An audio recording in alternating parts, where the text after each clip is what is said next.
Estos acordes que estáis escuchando tienen su historia misteriosa y extraña. Esta canción se llama Arpeggiator.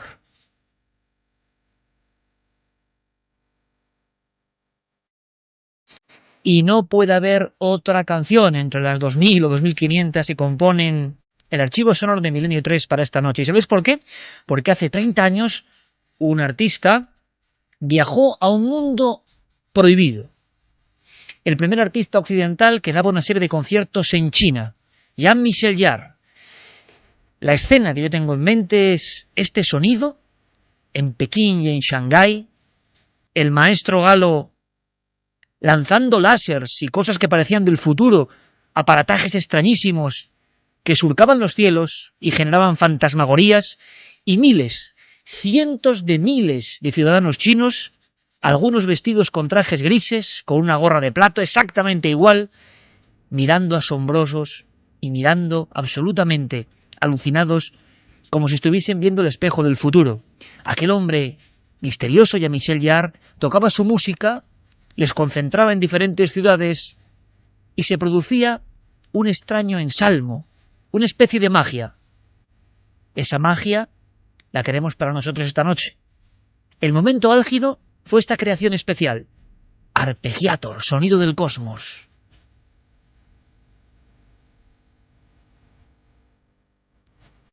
Cuenta Jean-Michel Jarre que fue a China como el que viajaba a la luna prácticamente.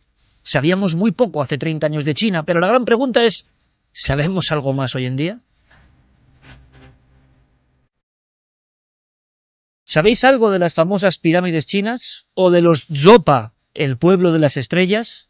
¿De los míticos equipos de investigación de ovnis en China? ¿De las extrañas criaturas aparecidas en las regiones más remotas? ¿De estructuras que aparecen en los satélites y parecen dignas de la conspiración? ¿De las momias misteriosas que traen códigos mucho antes de Marco Polo? Al ritmo hipnótico del Arpeggiator en la noche de Shanghái y de Pekín, hace 30 años ahora, podemos deciros, amigos, que prácticamente China roza una población de 1.400.000 habitantes, también roza casi los 10 millones de kilómetros cuadrados, y dicen que en el 2016 será la primera potencia mundial. Jean-Michel Jarre y sus notas fueron, de alguna manera, un viaje, una especie de antesala, una aproximación a un mundo hermético en general. Ese disco, que duraba casi 80 minutos, fue una auténtica joya, lo sigue siendo. Suena esta noche. ¿Por qué? Porque viajamos a China. Y lo hacemos con un cronista de excepción. Un cronista que, por sorpresa y como no puede ser de otra forma, se ha topado con el misterio, como otros muchos les ocurrió en los cielos de China. Concretamente, el lugar Shanghái también. La fecha hace 6 días. Ovni misterioso en esa noche. Nos lo va a contar el propio protagonista. Javier Sierra, compañero, bienvenido. Bien hallado, ya os echaba de menos. Nosotros también. Han sido muchas semanas de viaje, he transitado por varios países, empezó toda mi aventura de estos últimos días en Estados Unidos, después México, Brasil y finalmente Pekín y Shanghái, en fin, dos de las ciudades más pujantes de China, llenas de más misterios de los que yo me imaginaba. Claro, y lo que no imaginabas bajo ningún concepto es que el día 12 en concreto, o sea, hace 6 días, a las 9 de la noche, sobre el cielo de Shanghái ocurriese algo extrañísimo, algo que incluso pudiste cazar con tu propia cámara fotográfica, cosa que es extraordinaria porque casi nunca ocurre, ¿no? ¿Cómo fue? Bueno, déjame poner en situación a los oyentes. En Shanghái yo llevaba, de hecho llevo una especie como de cuenta permanente de los kilómetros recorridos desde que el pasado 4 de febrero empezara mi tour por España primero y después por otros países de mi novela del Ángel Perdido. Y en Shanghái cumplía, yo estaba muy contento por ello, 100.000 kilómetros. 100.000 kilómetros recorridos. Cifra que, por cierto, tiene mucho que ver con los ovnis. Exactamente, sí. Bueno, pues yo estaba contento anotando estas cosas en mi cuaderno de campo, decir, bueno, he cumplido 100.000 kilómetros de promoción del Ángel Perdido por 7 países. Con Shanghái casi termino ya mi aventura internacional. Y ese día daba una conferencia explicando este pequeño detalle y otros muchos ante la Asociación de Escritores de Shanghái. Lo último que yo podía imaginar es que, en fin, después de abandonar la Asociación de Escritores y de acercarme un momento al Bund, que es el río desde el que se ve en la otra orilla ese Shanghái pujante de los rascacielos nuevos, de esa especie de Nueva York del siglo XXI que impresiona a cualquiera que lo ve, lo que yo no podía imaginarme es que después de ese paseo y de esa conferencia en la Asociación de Escritores de Shanghái, al ir corriendo a mi hotel a una entrevista que tenía pendiente con el Shanghai Weekly, con uno de los semanarios más importantes de la ciudad, al bajar del taxi, acompañado de 2 de mis editoras, de la editorial Shanghai 99, de mi mujer y del taxista, bueno, pues al bajar de ese vehículo en mi hotel, un hotel lujoso en el centro de Shanghái, de repente contemplo cerca de la luna, a unos 2 palmos por encima de ella, una especie como de mancha verde, una hendidura, como si alguien gigante hubiera clavado su uña en la negritud del cielo y por allí se dejara ver un color muy vivo, verde, casi fosforescente, que me llamó inmediatamente la atención. ¿Todos lo visteis? Bueno, yo fui el primero que se bajó del taxi y me quedé como helado viendo aquello, mientras el resto se bajaban sin mirar el cielo. Yo tengo la costumbre de mirar siempre al cielo, siempre que tengo ocasión. Me quedé así paralizado unos segundos, pensando que aquello debe ser la punta de una antena de algún edificio. Hay muchos edificios altos en la ciudad y por lo tanto quizá alguno de ellos era el que estaba causando ese fenómeno, pero no hay ningún edificio cercano, hay luna llena, como estaba diciendo, y por lo tanto se veía con cierta claridad que aquello no pertenecía a ninguna estructura. Así que mi siguiente reacción es pensar que se trate quizá de alguna cometa o de, en fin, alguna cosa explicable. Pero no le encuentro tampoco la lógica. Aquello está clavado en el cielo, está fijo, como si fuera, como te decía, una herida. Así que inmediatamente pasa fugazmente por mi cerebro, que en ese momento, te juro que no pensaba en nada de esto, pasa por mi cerebro la alerta, ¿no? OVNI. Yo llevaba una mochila al hombro de lona, donde suelo guardar, cuando hago este tipo de viajes, pues mi cámara fotográfica y algunos aperos más. Recuerdo que llevo la cámara ahí porque en la Asociación de Escritores de Shanghái he tomado algunas imágenes y he tomado algunas también del río, de los edificios de la ciudad, así que instintivamente he hecho mano de la cámara, fuerzo la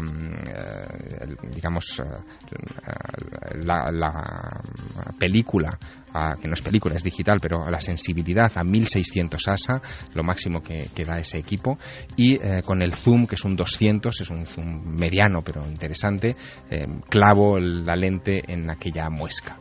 Entonces aprecio algo más, aprecio que tiene una estructura luminosa extraña, tomo varias fotografías, después descubriré al final de aquella aventura que fueron 21 las fotos que tomé en 4 minutos. ¿Hiciste 21 imágenes del OVNI? 21 imágenes de aquello, aquello que estaba fijo comenzó a moverse y lo que me pareció todavía más sorprendente es que comenzó como a aletear.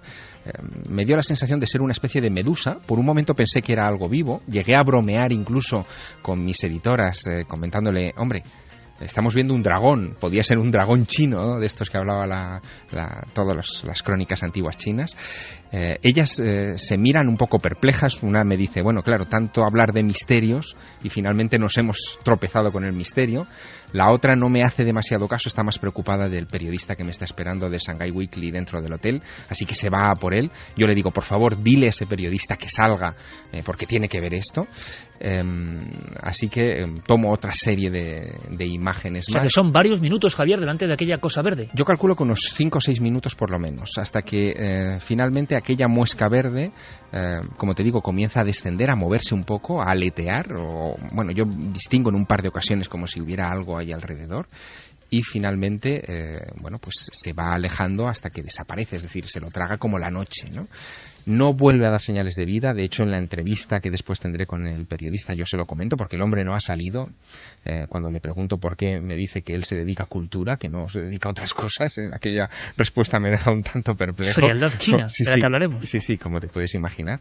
Y cuando termino la entrevista, lo primero que hago es salir otra vez al jardín del hotel a ver si volvía a encontrarme con aquella muesca verde. Ni rastro, no había absolutamente nada. Se lo había tragado definitivamente la noche china.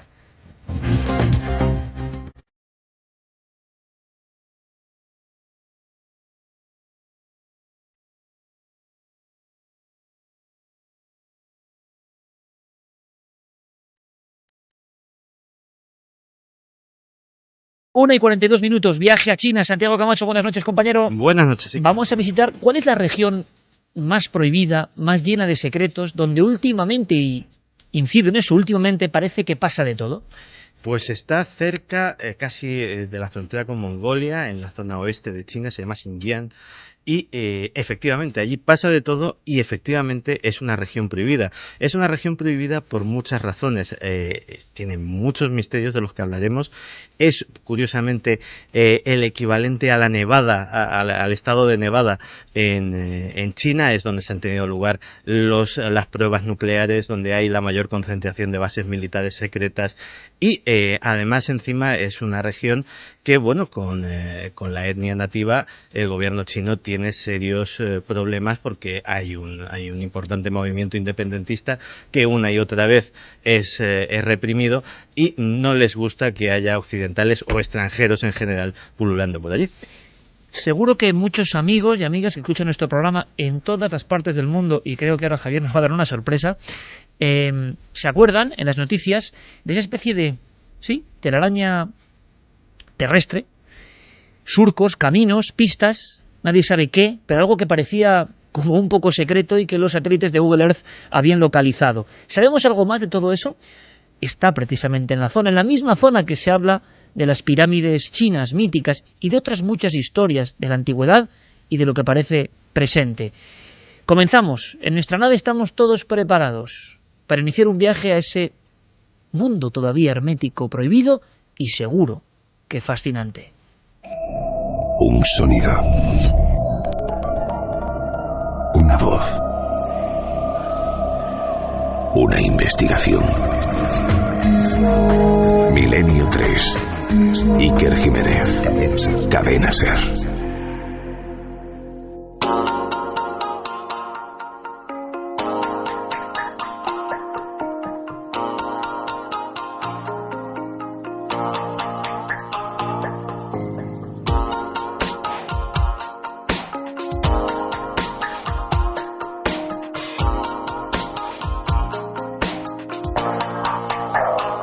Con Carlos Largo, por supuesto, Fermín Agustí, nuestro compañero Geray Martínez en los mandos técnicos y Carmen, a la que saludamos ya en su habitáculo envuelto de libros y con buenos guardianes. Ahí está nuestra compañera para abrir las líneas de contacto. Por cierto, que había una encuesta, fíjate, Javier, los tiempos están cambiando, habrá que hablar de eso.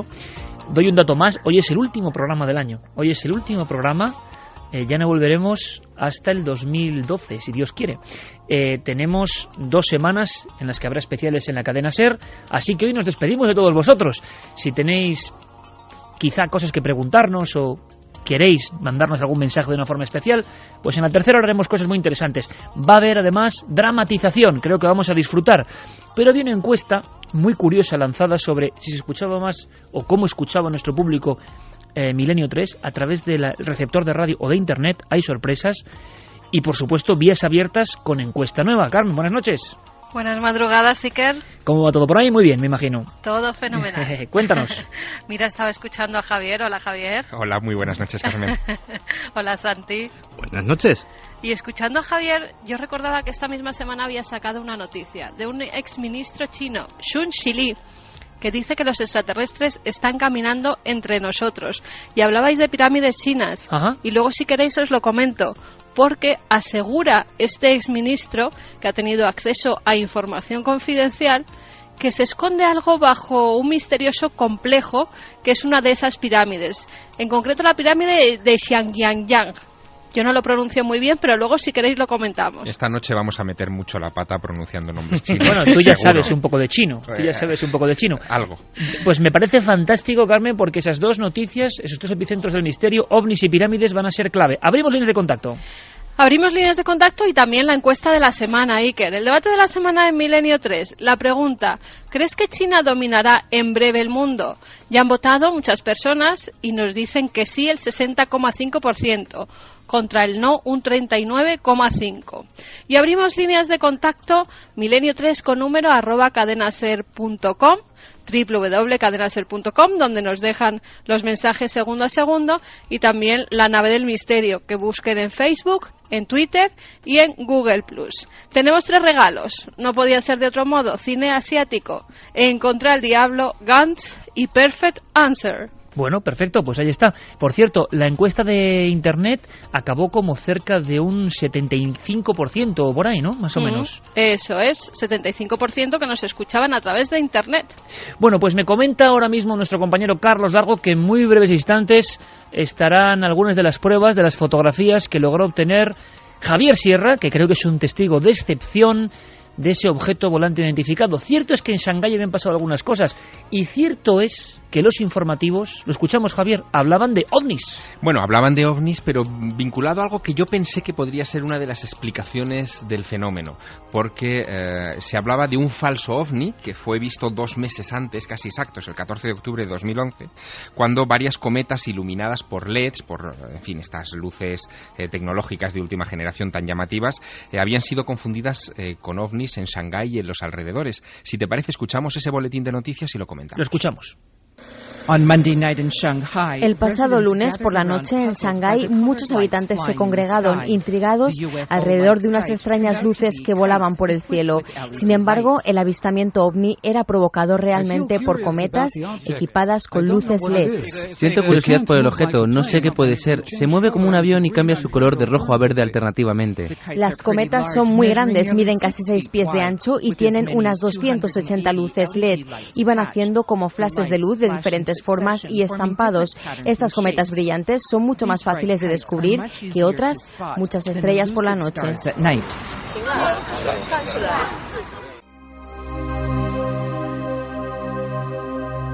Escuchando imágenes. Y en ese ambiente, Javier, 2 meses antes, estas cometas, ¿crees que esto no tenía nada que ver? Bueno, yo estoy casi seguro. Estas cometas son unas cometas que están muy de moda en estos momentos en China. Cuestan el equivalente de unos $500, es decir, no estamos hablando de un juguete barato ni muchísimo menos, y han sido utilizadas en algunas fiestas y en fin, algunos eventos de este tipo, de los que son, en fin, muy habituales en esta ciudad, la más poblada de China. Pero ninguna alcanza la altitud a la que estaba este objeto. Yo calculo, estaba por encima de la luna llena, yo calculo que debía estar a unos 65 grados, digamos, de arco del horizonte, o sea, muy muy alta. Ninguna puede estar estable durante mucho tiempo en el cielo, y yo la vi estable durante bastante, y desde luego el tipo de luminosidad de los LEDs no se parece en nada al tipo de luminosidad verdosa que vimos todos y que, en fin, aparece en las imágenes que pronto podrán consultar. Porque es que además es un verde tremendo, con una fuerza extraordinaria. Verde tremendo, y verde yo lo llamaría bulboso, porque da la sensación de que son como esferas de luz unidas entre sí, como, no sé, como huevos, digamos, unidos entre sí de una manera muy, muy, muy extraña. Lo curioso es que, Iker, antes de estas observaciones de las cometas que dieron pie a este boletín informativo en la televisión local de Shanghái, en el pasado mes de agosto, la palabra ovni aparecía en los grandes titulares de la prensa de la zona. Yo esto lo descubrí después de mi observación, cuando empecé a hacer preguntas por allí, a ver si entre los periodistas que aquellos días me estaban entrevistando sabían algo de ovnis en los cielos de Shanghái, y uno de ellos me remitió a algo que había ocurrido este verano, en agosto, cuando un piloto civil, en concreto el piloto del vuelo CZ6554, observó una esfera luminosa a unos 10.000 metros de altura sobre Shanghái cuando él estaba aterrizando en el aeropuerto local. Hay 2 aeropuertos en Shanghái, uno internacional y uno para vuelos domésticos, pues en el aeropuerto local, y en su propia página web el piloto, que que dio todos los detalles de este avistamiento, dijo que le calculaba un diámetro, pásmate, de más de 50 millas. Estamos hablando, en fin, de casi 60 kilómetros de diámetro. Un objeto que él vio durante un cierto tiempo, durante un par de minutos, y que fue observado por otras 10 tripulaciones de aviones, testimonios los cuales terminaron llegando en los siguientes días a la prensa. Vamos a dar un paso más. Me confirma Carlos Largo que nuestro compañero analista informático Guillermo León ya está. Y yo no sé si en este instante ya tenemos en la página web, en ikerjimenez.com, las fotografías obtenidas por Javier Sierra. Sabéis que tenéis diferentes vías de contacto, como siempre dice Carmen, la web, ikerjimenez.com, y por supuesto Facebook y Twitter de La Nave del Misterio, que es donde nos vais a encontrar siempre. La Nave del Misterio en Facebook y en Twitter con todas las actualizaciones y detalles. Conectamos con Sevilla. Guillermo León, compañero, buenas noches. ¿Qué tal, compañero? Bueno, conexión directa porque son fotografías cuando menos curiosas, sobre todo porque el testigo es uno de nuestros compañeros. Yo no sé, a bola pluma, Guillermo, ¿qué puedes contarnos de esta extraña figura verdosa sobre los cielos de Shanghái?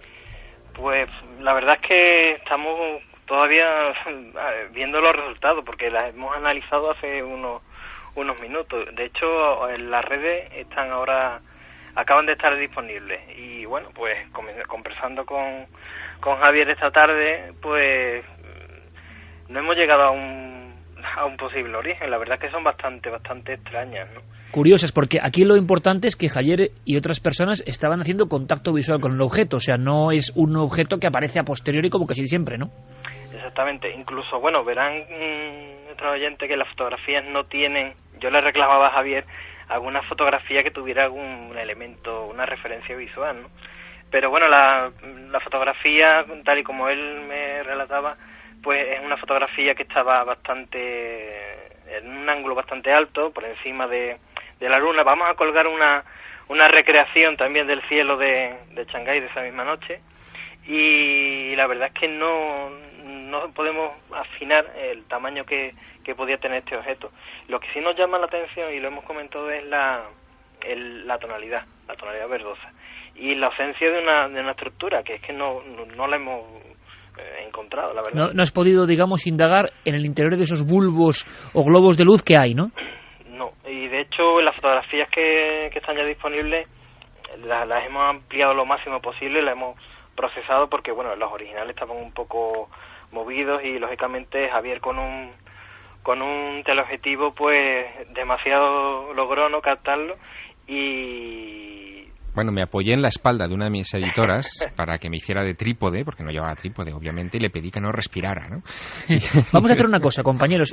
Como le gusta a mi compañero Guillermo León, la interactividad es total. Ahora mismo los documentos, esto es un poco radio del futuro, del presente, están ya en la red. Yo estoy hablando con vosotros, estoy subiendo ahora la recreación a Twitter y... Perfecto. Y al resto. Pues vamos a ir recogiendo, estamos muy atentos, Guillermo, porque recogeremos la opinión. Por supuesto, este programa lo hacéis con nosotros.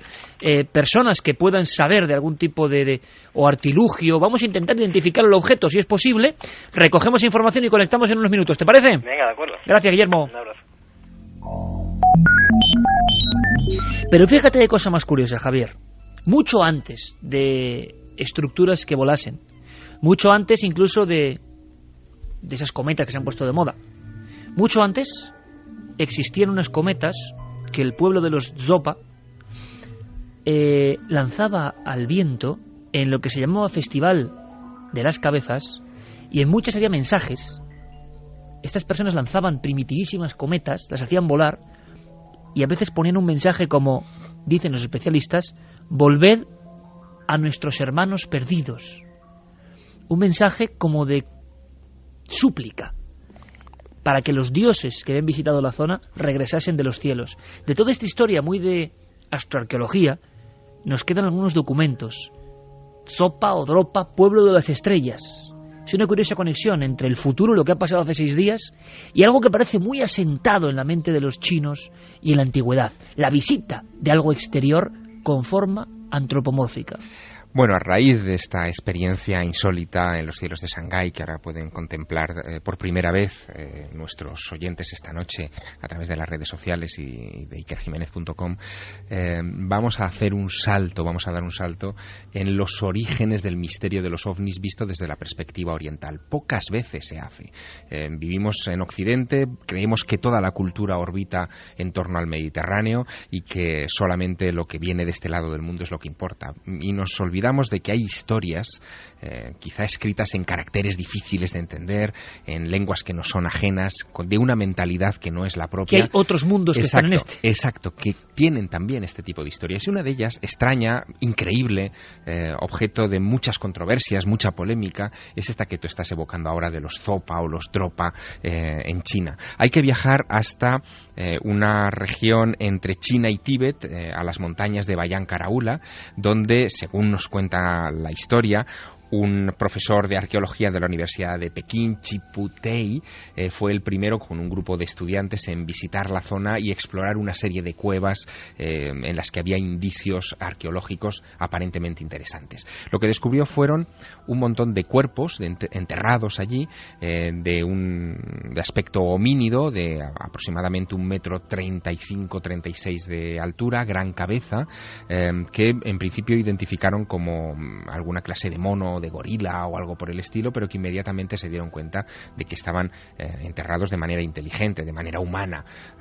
Se dieron cuenta también que en las paredes había inscripciones, grafitis, como evocando posiciones del sol, de la luna y de estrellas, y aquello se empezó a enredar todavía más cuando descubrieron 700 discos de piedra de unos 20 centímetros de diámetro y unos 3 de grosor, con una especie de leyendas escritas en caracteres muy pequeños que, en fin, esos estudiantes y este profesor recogieron y se llevaron a Pekín para su posterior análisis. Esto ocurre en 1938, pero es que en realidad esos discos no se examinan por un experto hasta mucho tiempo después, hasta 1958, 20 años después, cuando otro profesor, Sumun Nui, es el que traduce esos signos, y ahí surge una historia que le valdrá el descrédito más absoluto.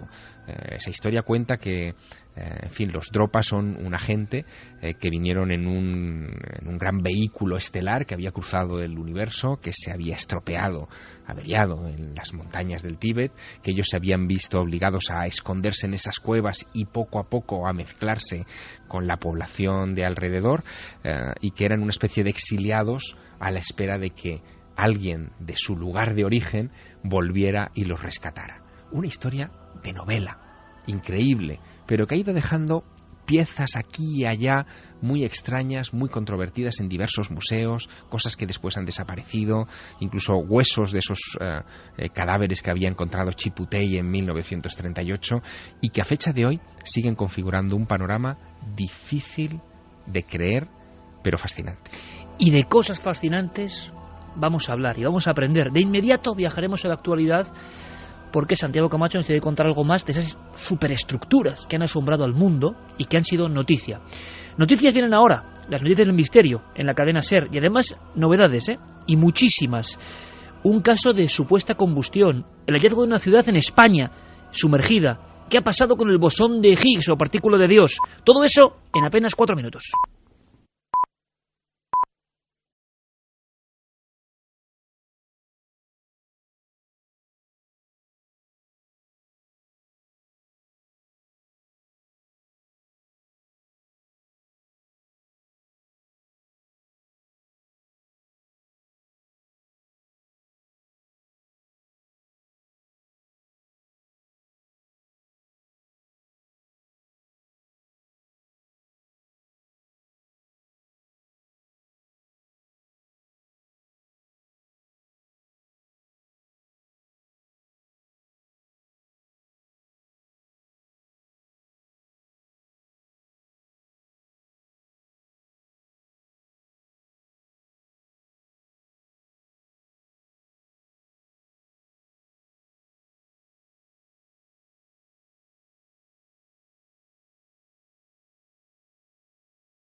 Noticias del misterio.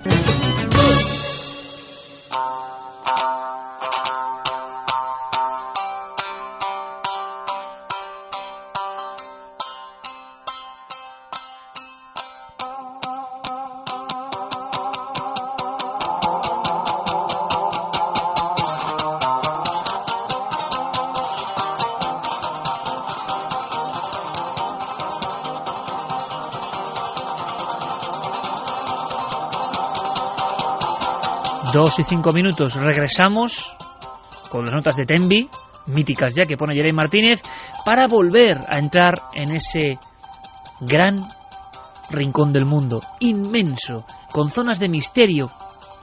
Y hablando de misterio, el último misterio enigma chino, que hay tantos como para hacer muchos programas, nos llega de esa zona que describía Abuela Pluma Santiago Camacho, una zona muy concreta del gigante.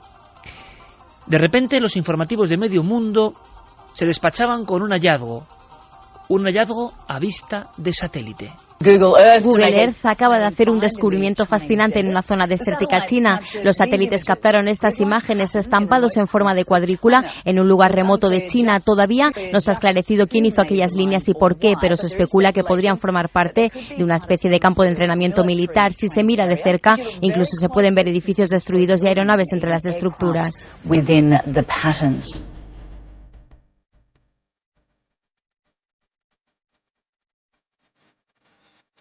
Entramos de lleno en el mundo de la conspiración en China, que es un mundo, bueno, es un vergel de historias no muy bien conocidas, porque luego Javier nos tiene que contar cosas y podéis preguntarle, por supuesto, porque viene con sensaciones encontradas y curiosas, como de haber visitado eso, otro planeta distinto, pero con enorme poder e influencia sobre el resto. Santiago, ¿qué sabemos de esta estructura? Sabemos que algunos primero pensaron que eran dibujos tipo Nazca, luego la aproximación comprobó que era algo mucho más metálico y real. ¿Qué sabemos a día de hoy? Porque se ha dicho de todo. Se ha dicho de todo y además poco a poco, sobre todo en Occidente y especialmente en Estados Unidos, es que China se está convirtiendo casi en la nueva Unión Soviética. Está despertando los mismos recelos casi de la Guerra Fría, está despertando la misma inquietud.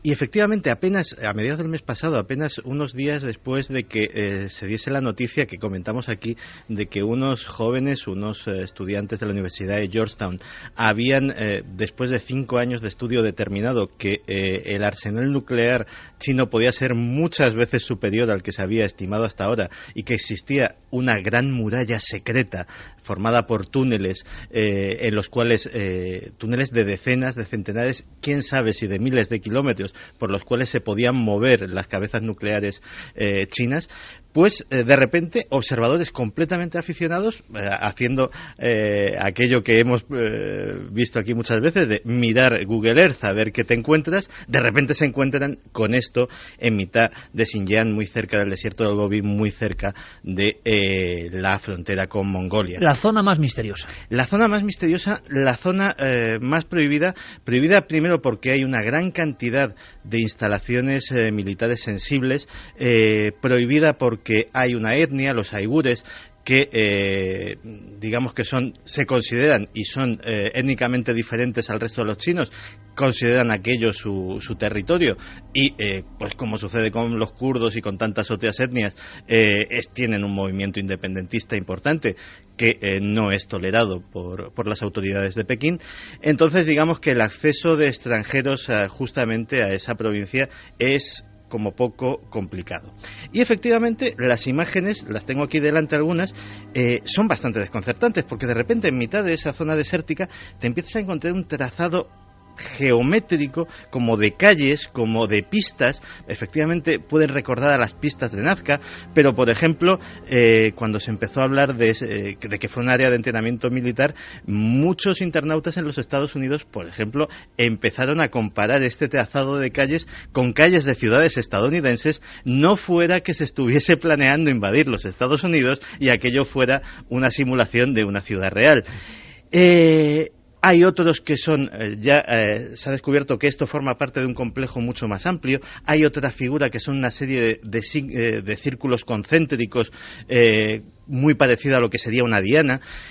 hay un extraño complejo formado por cubos metálicos, brillantes, de un tamaño bastante considerable. ¿Y se sabe qué es, Santi? ¿O la especulación sigue libre por la red? Claro, según al principio las imágenes procedían de Google Earth, pero al parecer ya hay satélites comerciales y satélites militares que se han centrado en esta zona. Y uno de los descubrimientos más increíbles ha sido que, claro, se ve muy bien este entramado de calles. ¿Y por qué se ve también? Porque está hecho con pintura reflectante. O sea, está hecho a propósito para que se vea desde una enorme altitud, a ser posible desde el espacio. Un atisbo de solución la dio hace pocos días el Centro de Vuelo Espacial a Marte de la Universidad Estatal de Arizona, que pensaron que esto podía tratarse de un sistema para calibrar los satélites espía chinos. Yo creo que esa es la opinión o conclusión que luego ha dado la vuelta al mundo y sí, que se ha tomado como certera, ¿no? Sobre todo porque también en la Universidad de Arizona hay un experto, Jonathan Hill, que estuvo trabajando para el Departamento de Defensa precisamente en este área y que dijo, nosotros también lo hacemos. Pero lo que llama la atención es lo enorme de la cuadrícula, lo cual a nosotros y a los analistas de inteligencia nos indica que las cámaras de los satélites espías chinos todavía no están tan desarrolladas como las nuestras y necesitan una cuadrícula mucho más amplia para orientarse y para calibrarse. O sea, ha sido un dato comparativo curioso en esa guerra que se está manteniendo sin que el resto del mundo lo sepa entre la tecnología y la conspiración. Lo que pasa que quizá el dar esa interpretación como la definitiva sea infravalorar las ansias de grandeza de los chinos. Es decir, sí, los chinos lo hacen todo a lo grande. Pensemos que viene ya de la historia, ¿no? Cuando hacen una muralla, hacen la gran muralla. Cuando hacen un canal, hacen la mayor obra hidráulica que se ha hecho jamás en el planeta Muy Tierra. Desconocida, por cierto, aquí. Muy desconocida, que es el Gran Canal de 1.700 kilómetros de longitud y que todavía hoy está en uso, ¿no? Es decir, que quizá haya una explicación. Lo que sí que me interesa mucho de lo que está comentando Santiago es ese vínculo final con, con la posibilidad de que esto esté relacionado con satélites.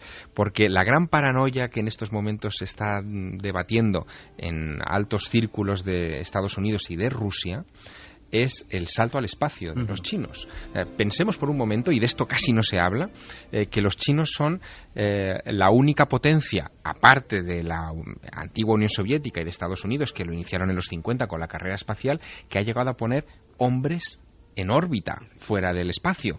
Esto ocurrió en 2003, cuando una de sus naves, la Shenzhou 5, bueno, Shenzhou significa bajel divino, colocó en órbita al coronel Yang Libei, que es el Yuri Gagarin de los chinos y cuyo nombre en Occidente nadie conoce. En cambio en China sí que es muy conocido. También en fechas relativamente recientes, en 2008, en septiembre de 2008, lograron que uno de esos taikonautas, que es como ellos lo llaman, saliera de su vehículo y diera un paseo extravehicular en órbita, que era algo que los americanos y los rusos consideraron su gran hazaña allá por 1965. Es decir, que esta gente que ha empezado un programa espacial hace 4 días, 1992 para ser exactos, van a gran velocidad. Su misión es construir una estación espacial suya propia, que no tiene que ver con la estación internacional que ahora mismo está en órbita, y bueno, no sabemos hasta dónde van a llegar, porque algunos hablan de que existe ya un programa secreto para poner un taikonauta en la Luna. Uh-huh. Y efectivamente, como muy bien decía Javier, quedarnos con esta explicación de final puede ser un poco prematuro. Y hay un precedente que no estaba muy lejos. De hecho, en Cuarto Milenio lo llegamos a comentar una vez, hablando precisamente de imágenes curiosas de Google Earth, porque también en esta región, un buen día, otro aficionado descubrió un enorme cuadrado que tenía una serie de características muy extrañas, un enorme cuadrado de varios kilómetros de lado, y que también suscitó muchísimas especulaciones. Cuando finalmente se descubrió lo que era, claro, fue una gran sorpresa por dos cosas: por el tipo de estructura que era y por cómo funciona la mentalidad de los estrategas y de los militares chinos. Era una representación a escala de la zona del Himalaya fronteriza entre la India y China, con las montañas hechas a una escala en la que un hombre podía pasearse entre ellas, montañas de 10 metros, de 5 metros, dependiendo de su altura, y que eras donde, por lo visto, se entrenan miembros de las fuerzas especiales generales chinos del alto mando para planificar el plan de contingencia con el que ahora mismo es su gran rival en la región, que es la India. Las tensiones entre los dos países no son 100% buenas, digámoslo así, no son unas relaciones idílicas ni muchísimo menos, y estaba prácticamente para trazarlo con el dedo, mirando cada risco, cada acantilado, cada paso de las montañas, con un detalle absolutamente primoroso, hecho en un cuadradito de 3-4 kilómetros de lado, donde estos señores pues se pasean y hacen aquí, pues vamos a colocar un puesto de observación, aquí colocaríamos un comando, aquí una batería artillera. Hablando de montañas, Santi, porque es una pregunta constante, yo no sé qué sabemos en diciembre de 2011. Hablaba Carmen y ahora que nos cuente de algunas declaraciones de un ministro chino asegurando que había unos tesoros ahí. No sé si en titulares o en una ficha para aviso a navegantes podemos definir qué es eso, yo no sé si mito, y también me gustaría saber qué se dice en China, de las pirámides. Pirámides chinas que encima no puede ser otro lugar, tienen que estar en esa misma región. Pues efectivamente, no puede ser en ningún otro lugar, sino que están precisamente ahí, en Xinjiang. Y la historia viene de muy lejos, la historia viene de finales de la Segunda Guerra Mundial, cuando un piloto de la Fuerza Aérea Norteamericana, James Gaussman, realizaba una misión de abastecimiento de víveres a las fuerzas del ejército chino que luchaban contra los japoneses en Manchuria, porque les habían invadido. O sea que esta historia, como mucha gente pensaba, y pensaba yo también, no es muy moderna, porque esto empezó a aparecer hace unos 10 años como mucho en los medios del misterio. No, esto viene de muy atrás. Esto viene de muy atrás. Y para su asombro, en ese vuelo se encuentra de repente con lo que a todas luces parece una gigantesca pirámide. Él hace varias fotografías, hace un informe detallado que se queda en los archivos de la Fuerza Aérea Norteamericana sin que nadie le haga un gran caso. Y no es el único caso. En 1947, ya acabada la contienda, pues se da un informe de otro militar, el coronel Maurice Shannon, que ha visto algo sorprendente. ¿Y qué ha visto? Una pirámide de, agárrate, 300 metros de alto y 450 metros de lado, que deja pequeñita a la gran pirámide de Keops. Pero que nadie ha fotografiado ni los satélites han localizado, cosa que parece increíble ahora mismo, ¿no? No, y parece que con el correr de los años ha visto que eso fue un error de percepción. Es decir, que la pirámide en cuestión, que existe, o sea, hay una pirámide. Hay una pirámide realmente. Sí, no, hay una pirámide de 60 metros de alto, es decir, que no es poca cosa tampoco. No, en absoluto. Y que tiene aproximadamente unos... Está corroborado que está la pirámide. No, vamos a ver. Es una estructura artificial más parecida, digamos, a un túmulo, porque estaría hecha con tierra. Tipo pirámide de Bosnia, para entendernos. No. No, es más angulosa. Mucho más angulosa, o sea, sí. Tiene un aspecto artificial bastante conseguido, digámoslo así. Sí, tiene unos 350 metros de largo y se sabe su historia, es decir, no es algo que esté ahora mismo fuera de contexto. Ya se ha documentado, se sabe que esa estructura es de la época del primer emperador chino, de Shi Huangdi, de la dinastía Qin. Estamos hablando del siglo II antes de Cristo, el 210 más o menos, cuando se cree que fue construida. Pero es que que sea de ese emperador, además, no la hace sino todavía más misteriosa, porque este hombre, allí en China lo conocen todos como el emperador amarillo, llegó al trono con 13 años de edad y fue el hombre Pasmateiker que inició la construcción de la Gran Muralla y fue el que ordenó también el modelaje de esas 8.000 figuras de terracota, que hoy son los famosos guerreros de terracota, que se desenterraron allí para proteger precisamente la tumba de este emperador, que es todo un mito. O sea, la tumba de este emperador, que está intacta, que nadie ha penetrado en ella, se supone que reconstruye el territorio del imperio del emperador. Por su interior circulan ríos de mercurio, en la bóveda quizá con piedras preciosas están reflejadas todas las constelaciones de aquel tiempo. Infinidad de tesoros se cree que fueron enterrados ¿Y este emperador hizo esa pirámide? Y ese fue el que hizo esta pirámide. ¿Y ¿Con qué objetivo? Pues mira, alrededor de esa pirámide existen aproximadamente un centenar, hablan hasta de un centenar de estructuras parecidas en un área también de unos 100 kilómetros a la redonda, aunque hay pirámides en otras latitudes. Precisamente, pues mira, el mes pasado, en la región de Ningxia, hay unas pirámides de los siglos XI al XIII, es decir, muy posteriores a la de este emperador de la dinastía Qin. Están en el noroeste de China, pertenecen a la dinastía Xia, y las autoridades, en fin, de la región, de la ciudad de Sichuan, han pedido que UNESCO las declare Patrimonio de la Humanidad, y probablemente lo harán antes de 2015. Pero esto tiene que ver con esas míticas pirámides de las que tanto se hablaba, casi en una alineación como las de Egipto, que se habló de ellas, gigantescas, o no tiene nada que ver. No, es la misma historia, efectivamente. Hay dos cosas curiosas en esta historia. Una de ellas es que, al contrario de lo que sucede en otras latitudes, que parece que todo el mundo está como muy ansioso de tener pirámides, los chinos niegan completamente su existencia. Oficialmente las pirámides de China no existen. No hay ningún tipo de pirámide y el gobierno está perfectamente concienciado con eso. Lo que sucede es que efectivamente ya esas estructuras sí se pueden ver por Google Earth, efectivamente matizando su tamaño. Pero en China sabes que no se puede acceder a Google, ¿no? Ahora me cuentas por qué en China no se puede acceder a Google y más cosas que has comprobado en persona. Y en cuanto a la datación, hay una pequeña controversia, pero que es fascinante y que le aporta un plus de misterio.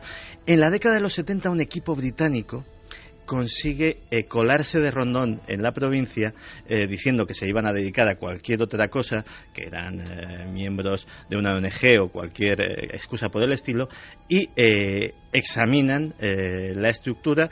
Efectivamente llegan a la conclusión de que se trata de una pirámide o de una estructura artificial, de que efectivamente aquello no es un efecto óptico de la naturaleza, sino que es algo construido por el hombre. Hacen una pequeña excavación y encuentran una daga.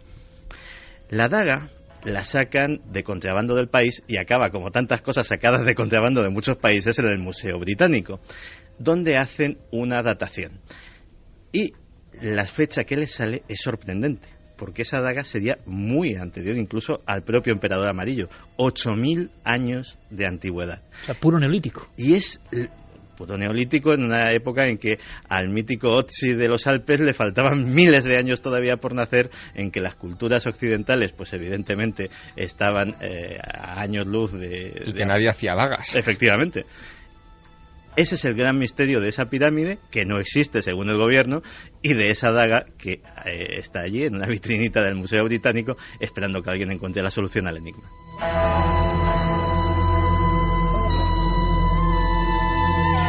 Y a las 2:22 me gustaría añadir, ¿qué ha dicho ese ministro chino, Carmen, que se ha pronunciado en torno a un secreto hundido en esta tierra de misterios?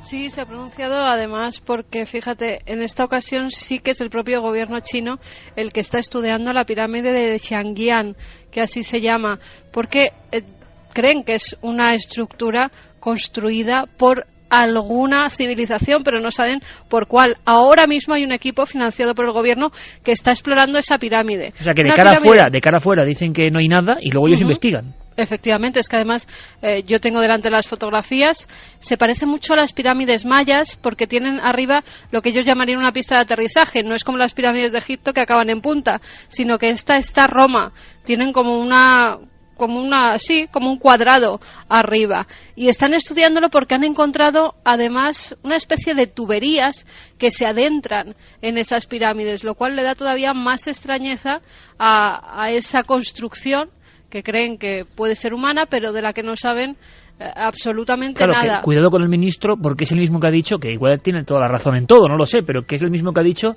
que poco menos que la quinta columna ya está aquí, ¿no? Que hay sí, que están entre nosotros. ¿Lo ha dicho así de claro? Sí, que los extraterrestres están además en todas las capas de la sociedad, lo he dicho así de claro. ¿Muy en el estilo de China, Javier, o no? Algo sí. De hecho, los chinos nunca han sido muy beligerantes con la idea de los extraterrestres. Ha habido en el pasado, años 70, 80, informaciones sobre ovnis que han llegado incluso a Occidente con el apoyo de autoridades que han dicho que eso podían ser, en fin, fruto de una tecnología extraterrestre. E incluso analizando crónicas antiguas donde hay muchísimas alusiones a perlas luminosas, a carros celestes, en fin, a todas estas cosas que encontramos también en las crónicas de Occidente. Cuando son examinadas por historiadores, los historiadores no tienen demasiado reparo en admitir que puedan estar conectadas a, en fin, a presencias extraterrestres. Hay pero dos yo cosas creo muy importantes, Javier, sí. Simplemente que es que el asunto de los ovnis comprobamos que es universal y en todas las culturas, como universal es la forma piramidal. Da la impresión de que ya no hay duda de que prácticamente en todos los rincones del mundo se hacían pirámides por algo que se nos antoja lejano. Sí, lo que es muy curioso de este asunto, en concreto el de las pirámides, es que, mira, una de las cosas que hice en Pekín, precisamente, después de visitar la Ciudad Prohibida y algunos otros lugares así con cierto misterio, fue el escaparme al Museo Nacional de China, al Museo Nacional Chino en la plaza de Tiananmen, precisamente para ver cómo ellos interpretaban en clave de exposición, en fin, para sus propios ciudadanos y para los visitantes, la milenaria historia china. La historia china en las vitrinas del Museo Nacional Chino empieza en torno al 5000 a.C. con la tumba de un personaje que es descrito como tumba con dragón y tigre, ahí representados con conchas. 5000 a.C.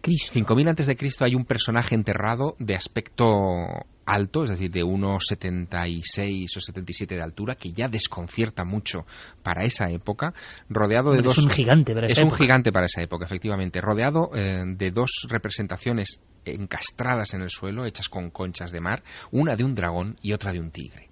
Lo fechan en una época que es la cultura Yangzhou, que sería la que estaría más o menos en torno a la fecha de construcción hipotética de esa daga que nos estaba contando antes Santiago. 8000 años. Pero no hay ni rastro en ese museo de las pirámides.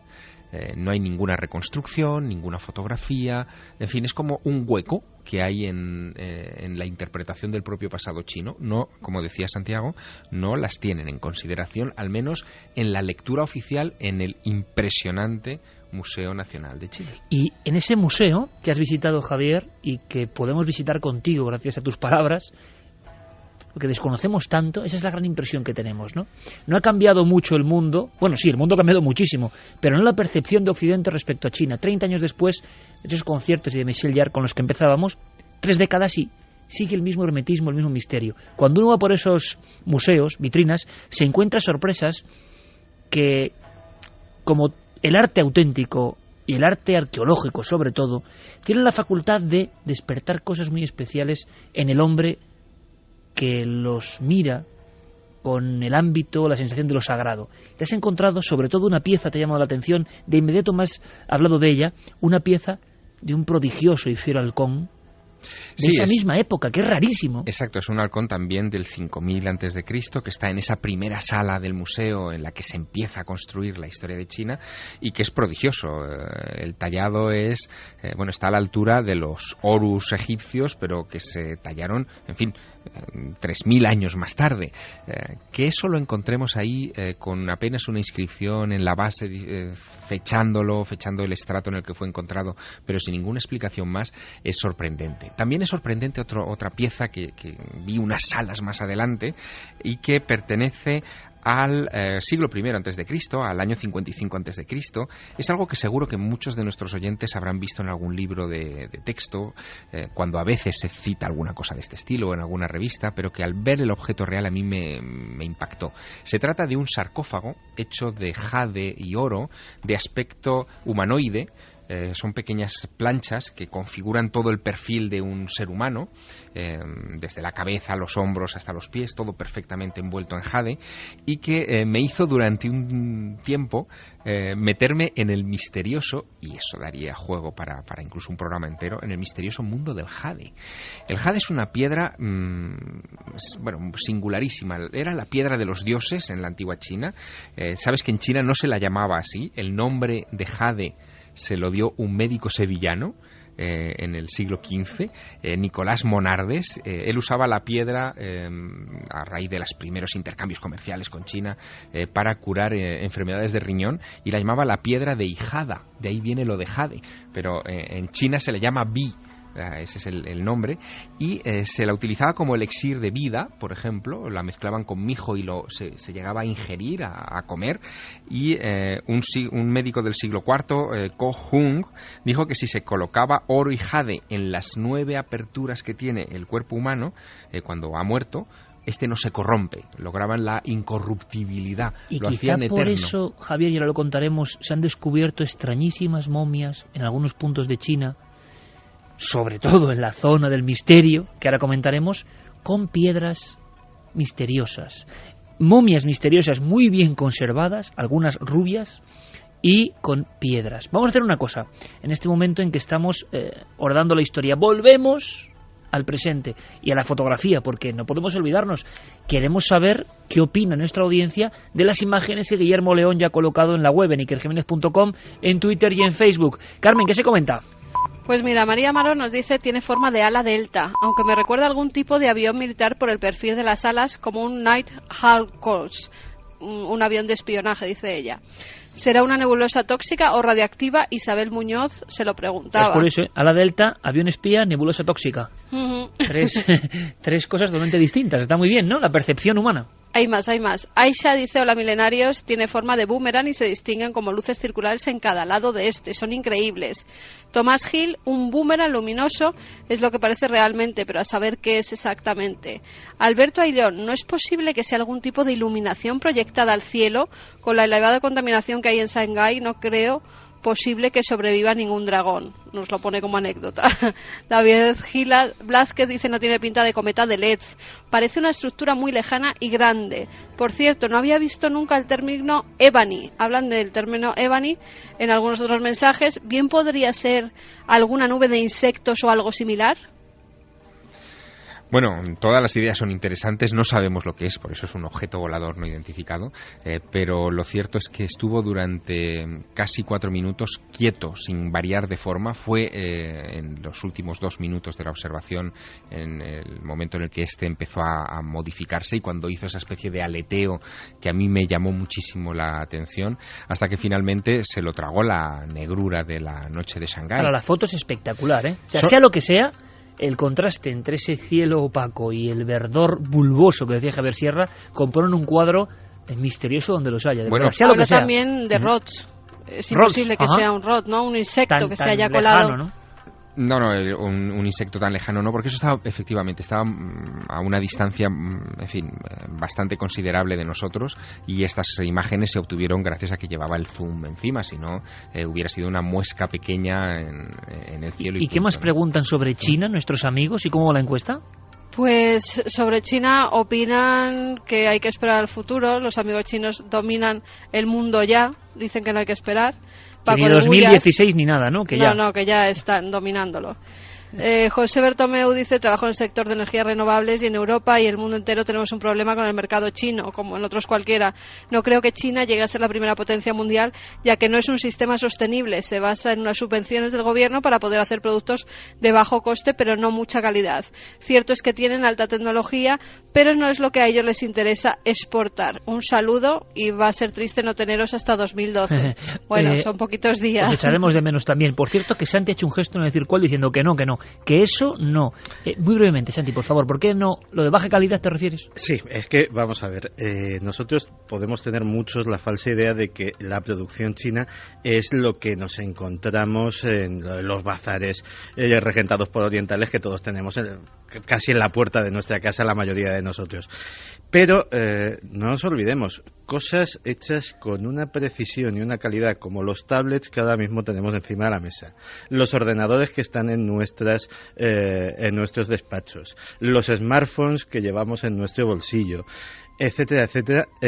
Eso no está hecho con baja calidad, está hecho con unos estándares de calidad absolutamente increíbles, y efectivamente es Permíteme una anécdota que te contaba hace un momento. Creo que casi todos los oyentes saben que soy aficionado a tocar la guitarra eléctrica. Por cierto, que un día tienes que tocarla aquí, en vivo. No, es que ya está. O sea, lo has dicho, hay que tocarla. Bien, pues una importante firma norteamericana ha abierto su primera factoría en China. Ha sacado cuatro modelos y por probar me he comprado uno.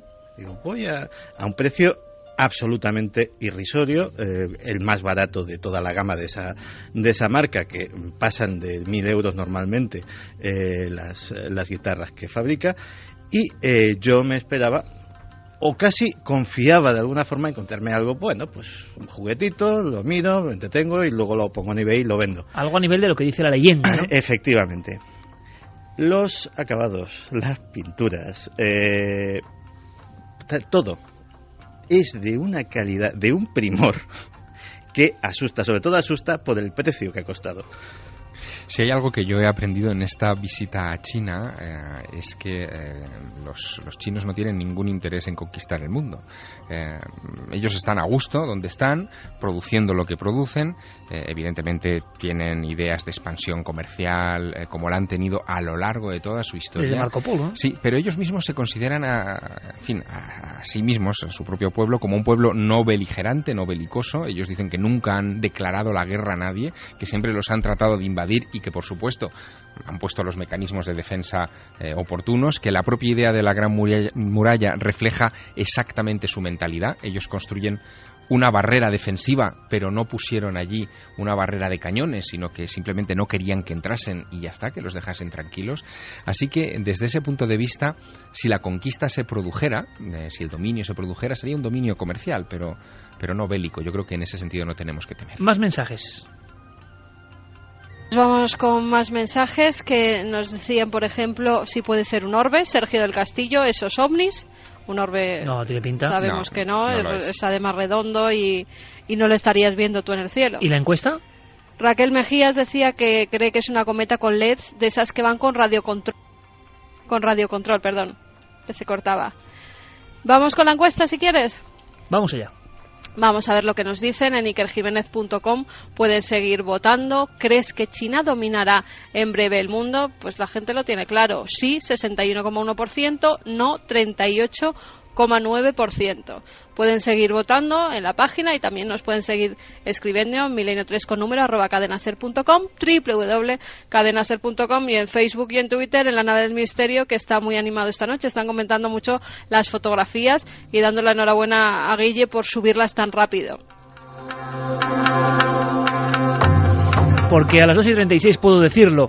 En China están muy avanzados, pero claro, nada como la SANA, delegación sevillana de operaciones internauticas que dirige nuestro compañero Guillermo León, rápido y veloz. Ya tiene ahí el documento y, por cierto, será cometa, serán insectos, serán aviones espía, serán cosas desconocidas, pero lo interesante es que Javier, y por cierto se lo agradezco mucho porque son sus fotos, él es un periodista y ha querido que vosotros tengáis las fotos los primeros, y eso me parece muy interesante porque, bueno, pues es así, es un detalle.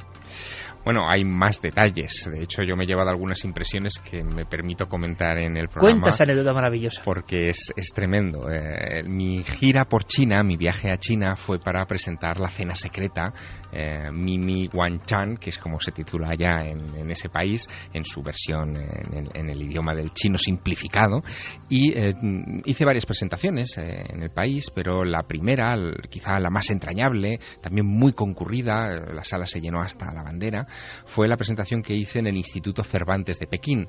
Es decir, vinieron muchos chinos, que algunos de ellos eran estudiantes de español o interesados por la cultura española, que querían aproximarse a un escritor contemporáneo y ver cómo trabajaba. Las preguntas que yo recibí allí fueron probablemente de las más inteligentes de toda esta gira de 100.000 kilómetros alrededor del mundo para hablar de mis obras este año 2011. Pero hubo una chica china que estaba sentada al fondo de la sala. China, estaba sentada al fondo de la sala, que levantó la mano para hacer una pregunta, y cuando la formuló en un español bastante correcto, me quedé perplejo. Lo primero que dijo fue que ella todas las semanas escuchaba Milenio 3.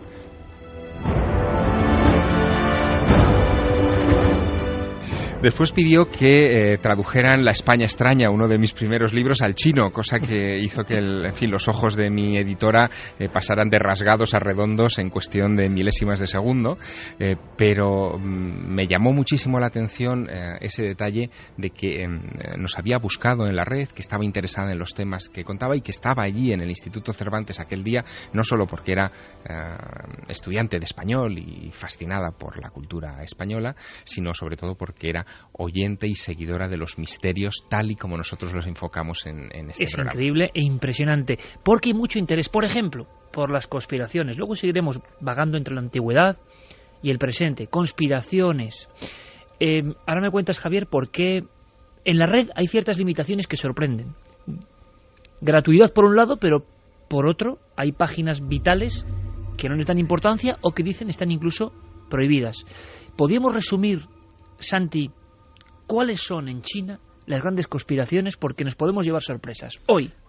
Pues fíjate que a día de hoy, en la lista de bestsellers en China, aparte de los libros de Javier, hay 3 libros. No me digas que hay amigos tuyos chinos también. En cierto sentido, que tienen, uno de ellos se llama Guerra de Divisas, otra China infeliz, que tienen el mismo leitmotiv y es una teoría de conspiración que se está haciendo muy popular en China. Lo curioso, y luego lo mencionaremos, es que justo la contraria se está haciendo muy popular en Estados Unidos. La teoría de conspiración consiste en que Occidente en general, Estados Unidos en particular y el banco Goldman Sachs muy particularmente están conspirando, creando la actual crisis económica. ¿Para qué? Para frenar la economía asiática en general y la China en particular, a la que ven como una amenaza, como una posibilidad de que cambie el eje de polaridad económica del mundo y se desplace hacia Oriente a una velocidad que no estaba ni muchísimo menos prevista, y entonces esos bancos norteamericanos, esas empresas norteamericanas han generado todo este sufrimiento que estamos padeciendo para frenar esa amenaza. O sea, conspiración en China, ante todo, sobre todo, conspiración económica. Sí, pero claro, las teorías de conspiración tienen estos contrasentidos, y es que en Estados Unidos, justo cuando se habla también de estas cosas, hay muchos que empiezan a decir, no, esto lo han provocado los chinos. ¿Para qué? Efectivamente, los chinos son actualmente los tenedores y los compradores de una gran parte de la deuda pública de los países occidentales, de España, de Estados Unidos, etcétera, etcétera. Probablemente Occidente a los que más le debemos es a China. Y según su razonamiento, sobre todo la crisis de la deuda soberana y la crisis del déficit que tienen Estados Unidos y la crisis del euro, esa teoría de conspiración diría que los chinos la han provocado para seguir comprando deuda soberana de nuestros países y que nosotros estemos pagándoles unos intereses absolutamente desorbitados. ¿Para qué? Para enriquecerles aún más. Claro que eso precisamente es el encaje de estos libros que te he comentado, porque ellos dicen que efectivamente el gobierno chino se está equivocando, está comprando esa deuda soberana que dentro de poco no valdrá absolutamente nada, y entonces habrán hecho la inversión más ruinosa de su historia. ¿Quién tiene razón? Esperemos que nadie, y que esto se solucione pronto y para bien de todos. Javier Sierra, como periodista, enviado especial para hablar de sus obras literarias, llega a China y se da cuenta, casi es un contacto como para ver cómo está el mundo. Al conectar con la red pasan cosas, y cosas que son en el fondo retrato de un lugar de este planeta. El primer lugar de contacto, de rastreo de Internet, como no puede ser de otra manera para alguien que necesita la información para vivir, se produce en el aeropuerto de Pekín. Y la primera sorpresa es que hay una red wifi a la que uno puede conectarse nada más descender en la terminal y que es de acceso gratuito. La red es gratis. Sí. En China en general. En los aeropuertos. No, en los aeropuertos. Después en los hoteles habrá, en fin, según la categoría del hotel, la disposición del mismo, uno puede pagar una pequeña pequeña cantidad o también puede acceder de manera gratuita. Pero lo que descubro es que en los aeropuertos es gratuito y inmediatamente en los primeros contactos que tengo con ciudadanos chinos lo que veo es que todos ellos están conectados permanentemente a Internet. Es decir, permanentemente. Sí, yo creo que el acceso a la red o la dependencia de la red o el uso de la red es muy superior al que se hace, al menos en centros urbanos grandes como Pekín y Shanghái, muy superior al que se puede hacer en España. Qué curioso el contraste, porque sigue siendo República Popular China, un gobierno comunista. Bueno, es que el contraste viene después. Es que cuando yo intento entrar, inocente de mí, en Google para, en fin, consultar algunas cuestiones, veo que el acceso no llega. No aparece ninguna pantalla avisando de cuidado, alerta, esta página está prohibida. No, en absoluto. Simplemente no puedes entrar. Muere, o sea, pantalla en blanco, ¿no? Sí, pantalla en blanco, no se puede entrar. Tecleas cualquier otra, yo que sé, javiersierra.com y entras inmediatamente, o ikerjimenez.com, entras inmediatamente, no hay ningún problema. No estamos baneados en China, no les importamos. Pero Google no entras. Así que, bueno, inmediatamente trato de mandar algún mensaje a algunos de mis amigos a través de Facebook y Facebook no entras. Inmediatamente mis amigos chinos... ¿Te sientes bloqueado en ese momento? Sí, mis amigos chinos, en fin, mis editores, sonríen y dicen, no, es que aquí esas páginas, en fin, no interesan.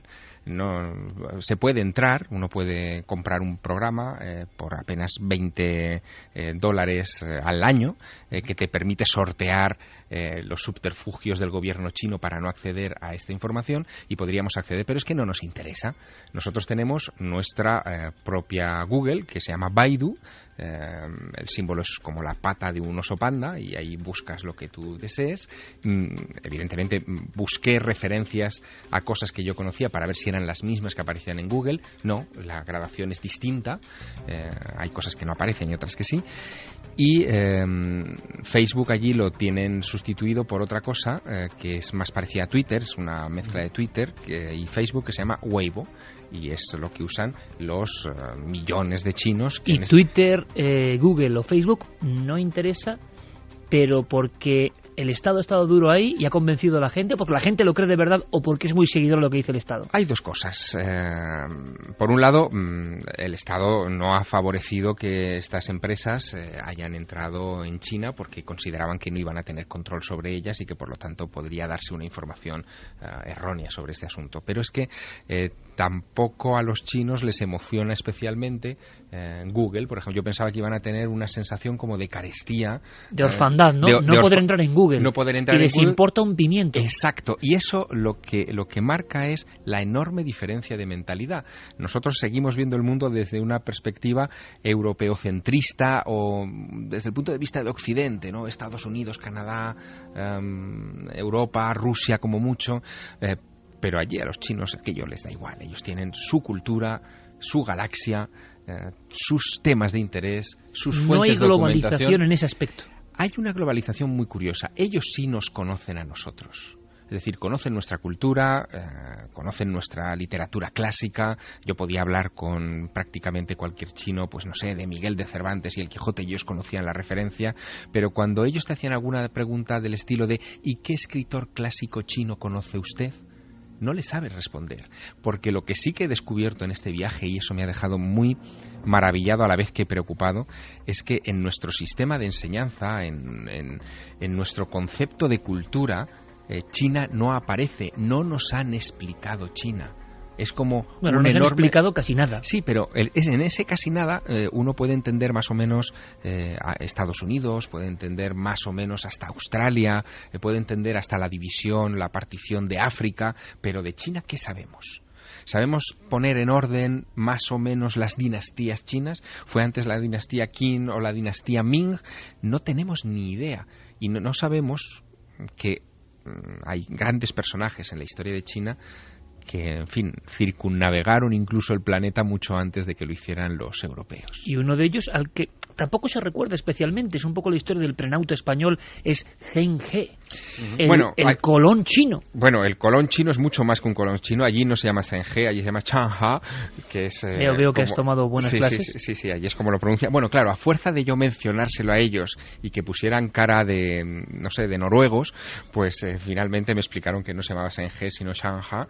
Y Shang-Ha fue eunuco de la corte de Sun Di, el segundo emperador de la dinastía Ming, un personaje al que este emperador, que había construido la ciudad prohibida, había empleado a 1 millón de trabajadores para construir esa obra colosal de más de 8.000 habitaciones, de 900 edificios. Bueno, pues se hipotecó, digamos, hasta las cejas y quiso ampliar el imperio chino más allá de sus fronteras para poder financiar eso, financiar las reparaciones de la Gran Muralla y también la ampliación del Gran Canal de China. Y envía a este hombre, que era su personaje de confianza, un tipo de 2 metros de alto, que pesaba más de 100 kilos, que debía ser una mole tremenda y que viajaba, esto me lo explicaban así como sottovoce, viajaba por el mundo con sus testículos y su pene en una caja en el manto que él llevaba siempre, para que cuando él muriese donde muriese, le enterrasen entero.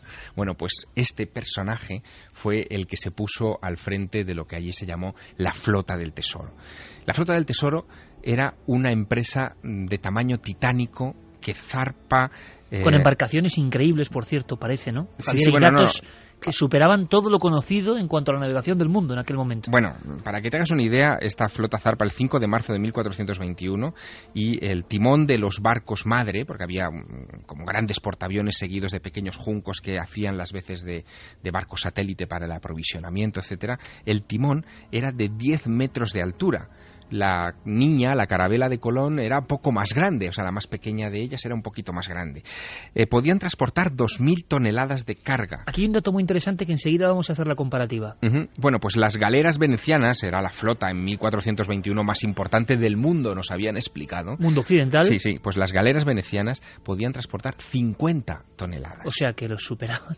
Bueno, 50 frente a 2.000. O sea, es una, en fin, una barbaridad. Tanto es así que si la Flota del Tesoro china hubiera tenido que enfrentarse en aquel momento, es un cálculo fácil de hacer, a todas las flotas del mundo de aquella época que se consideraban poderosas o más o menos poderosas, los chinos las hubieran barrido con la facilidad, en fin, de una ametralladora a un grupo de personajes con cuchillos, ¿no? Y según algún estudioso, cuyo libro se convierte en bestseller hace unos 10 años, 1421 es la fecha, Zheng He y su flota llegan a América. Sí, el 5 de marzo de 1421 zarpan desde China para esa misión de expandir la misión comercial y el imperio, en fin, alrededor del mundo, ¿no? Lo que hacen es seguir leyendas, y esto es todavía más desconcertante, Iker, leyendas muy antiguas, leyendas que hablan ya en el siglo V de nuestra era, más o menos, de la existencia, por ejemplo, de una tierra a la que llamaban Fusang, que estaba muy al este. Hay un sacerdote budista llamado Hoi Shin, que significa compasión universal, que regresó de un viaje de 8.000 millas, decía él, donde había descubierto esta tierra que él llamó Fusang en honor a una de sus frutas, y esa fruta que él describía como parecida a una pera, pero de color rojo y con brotes comestibles, ha sido, bueno, claramente identificada con el maguey, que es una planta americana. Es decir, en el siglo V de nuestra era ya había crónicas en China que hablaban de la existencia de este territorio. Fue el ímpetu por regresar a Fusang y por explorar otras tierras del continente lo que parece que llevó a los barcos de este hombre, de Shang-Ha, a dar la vuelta al mundo. Hay un momento en esta historia muy significativo. Cuando tú entras en ese Museo Nacional de China, que antes os describía, y entras en la época de la dinastía Ming, de principios del siglo XV, y te vas al apartado dedicado a Sun Di, a este, en fin, glorioso emperador que construye la ciudad prohibida y traslada la capital desde Nanjing hasta Pekín, no hay ni rastro de la flota del tesoro. Exacto, ni rastro de la flota del tesoro, ni una sola mención a Shang-Ha y a su, en fin, portentosa aventura, porque este hombre no solo dio la vuelta al mundo, sino que regresó. Regresó a China, pero la China que se encontró ya no era la misma. Habían pasado 3 años, y en ese tiempo había ocurrido algo que también nos ayudará a entender esta noche la mentalidad china. Fíjate, la flota zarpa el 5 de marzo de 1421.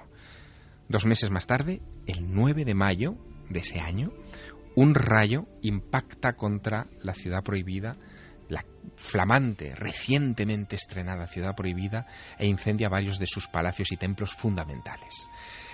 El emperador Sundí piensa que es un castigo del cielo. Quizá estaba castigándole o reprobándole su prepotencia, el haber consumido los fondos de su nación en vanagloria propia. Así que decide entregar el trono a su hijo. Y su hijo, para no seguir ofendiendo a los dioses del cielo, decide que basta de operaciones expansivas, que lo que hay que hacer es encerrarse otra vez en ellos mismos, terminar sí la reparación de la Gran Muralla para bloquear el acceso a extranjeros. Se prohibirá el acceso, todo acceso de extranjeros al gran imperio de China, y cuando vuelve Zheng He a China, pensando que va a ser un héroe aclamado, trae noticias de territorios nuevos, mapas que cartografían el mundo entero, incluyendo Australia, el Cabo de Buena Esperanza, el Estrecho de Magallanes, cosas que no se descubrirían por los europeos hasta el siglo XV, incluso XVI.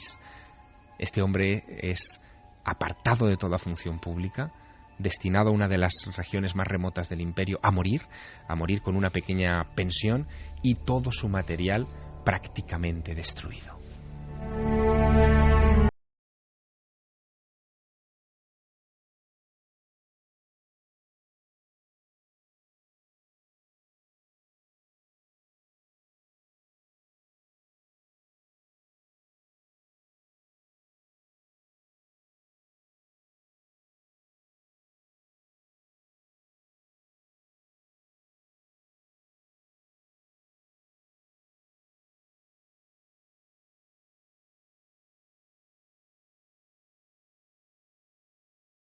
Es un hallazgo relativamente reciente, y como sucede con muchos hallazgos grandes de la arqueología inesperados prácticamente por casualidad, pues en esta región de Xinjiang empiezan a aparecer una serie de momias que causan sorpresa y me atrevería a decir que hasta estupor entre los expertos chinos, que no quieren oír hablar del tema, pero el hallazgo trasciende y desde Occidente se solicita el estudio de estas momias. ¿Qué tienen de particular?